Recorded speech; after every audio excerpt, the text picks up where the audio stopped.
Anyone interested in a test drive? Welcome to WatchMojo.com, and today we're counting down our picks for the top 10 cars in the Fast and Furious franchise. Before we begin, we publish new videos every day, so be sure to subscribe for more great content. For this list, we'll be looking at cars from the series that are, for lack of a better description, absolutely insane. Whether they're iconic, fast, stylish, or just sound incredible, any car that left a lasting impression on audience members is eligible for this list. Buckle your seatbelt. Make it interesting, Cliff. Number 10, 1970 Dodge Challenger RT. Too Fast, Too Furious. That's a fast car, huh? First seen in the audition race hosted by Carter Verone and owned by Darden, this car later transfers ownership to Roman and Brian when they decide they need more muscle. Thanks to a half-empty bottle of NOS positioned under the passenger seat, the Challenger helps deliver one of the most famous and quotable scenes in the franchise, when Roman ejects his passenger from the car.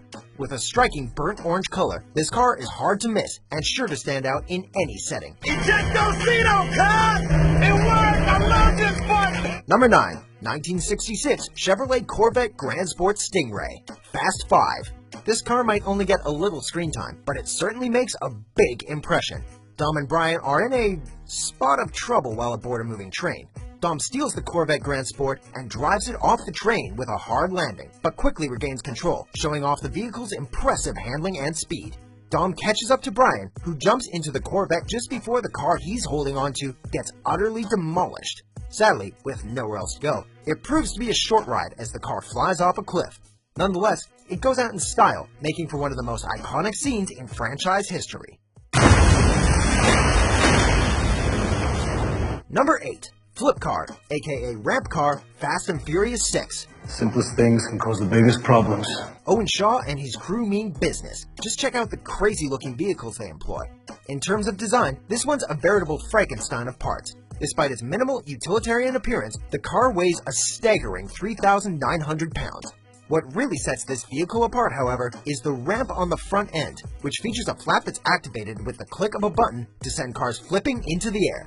We see the devastation it's capable of when Shaw evades the law on the streets of London, driving headfirst into police and launching them skywards, creating obstacles for the pursuers who struggle to avoid the airborne wrecks. Number 7, the 2010 Koenigsegg CC-XR, Fast 5. When you're a millionaire, have a lot of cars, and can afford pretty much anything you want, it makes sense to snag an incredibly rare car. Roman does just that, flaunting his sweet ride and the elusive status it brings with him to his pal Tej. It's with a lot of self-satisfaction that he states that he has the only one in the Western Hemisphere. There's only 4 of those cars in the whole world. I got the only one in the Western Hemisphere. Tej breaks it to him that there are actually 2, and in fact, he's the guy with the other one. Are you serious right now? Man, this is crazy! But hey, when you're talking about a car this cool, the more the merrier, right? We'd be excited just to see one. We can always shine together, baby. Number 6, Mazda RX-7 Veilside Fortune, aka 1997 Mazda RX-7 FD, the Fast and the Furious Tokyo Drift. Everything okay back there? The sound of this car is incredible. It's also breathtakingly beautiful, and most importantly, really fast, with an extremely impressive body kit. And it's just one of the various cars that Han uses to cruise the streets of Tokyo. We can't help but get a little nervous when Han uses it to teach Sean to drift, but thankfully, Sean doesn't wreck it like he does the Nissan Silvia, proving in the process that he's becoming a competent racer. When this car was T-boned by that Mercedes S-Class, fans felt 2 tough losses. Damn you, Deckard Shaw. Damn you. You don't know me.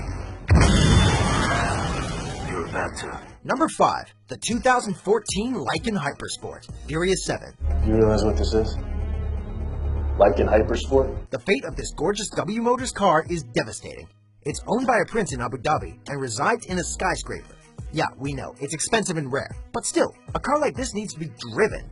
Nothing sadder than locking a beast in a cage. Escaping Shaw, Dom gets into this sleek automobile, which is an extreme deviation from the usual muscle cars he drives. Time to unleash the beast. Unfortunately, there's not a lot of room in the penthouse for the Lykan to spread its wings, but it astonishes in another way, by getting driven out of one building and into another, twice, before slamming into the ground.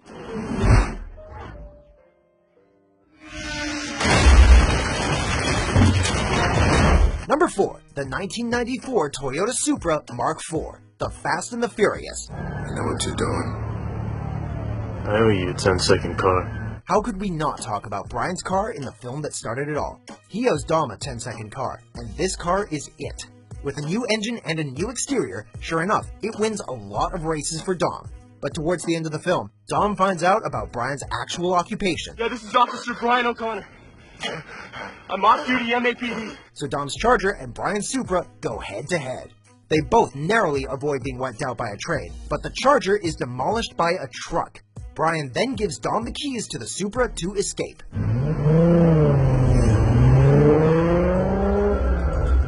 Number 3, the 1967 Ford Mustang Fastback, the Fast and the Furious Tokyo Drift. This Ford Mustang appears in Tokyo Drift and is originally owned by Sean's father.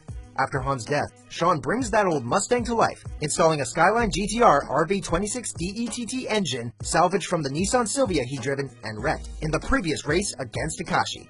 It was a weird sight for the viewers to see them put a Japanese engine in a muscle car, but it creates one hell of a custom-built speed machine. Sean wins the race and is proclaimed the new Drift King behind the wheel of this unforgettable ride.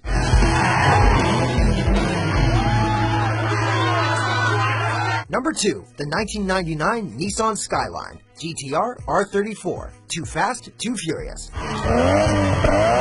This is Brian O'Connor's signature car, and easily one of the most iconic rides in the Fast and Furious franchise. First appearing in the turbocharged prelude to the second film, Brian gives it a paint job and works on it underneath before using it in a number of races. Unfortunately, Brian is caught after finishing a race thanks to a freaking electromagnetic pulse harpoon fired into the Skyline, and the car is impounded following his arrest. It's a real shame the car didn't have more screen time, but Brian would go on to drive more Skylines in the series. Before we unveil our top pick, here are a few honorable mentions.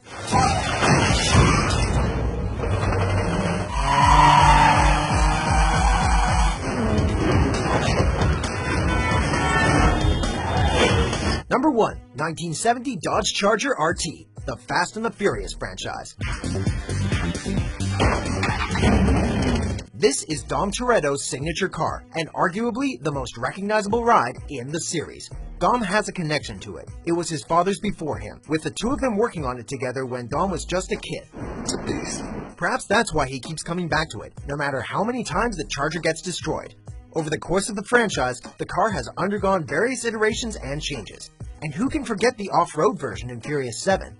When the crew needs different cars in the 6th movie, Dom, of course, picks another Charger, the Daytona. But hey, you can't beat that classic look. That car's really like a cast member of the film, so it has to keep coming back. Do you agree with our picks? Check out these other great clips from WatchMojo and subscribe for new videos every day.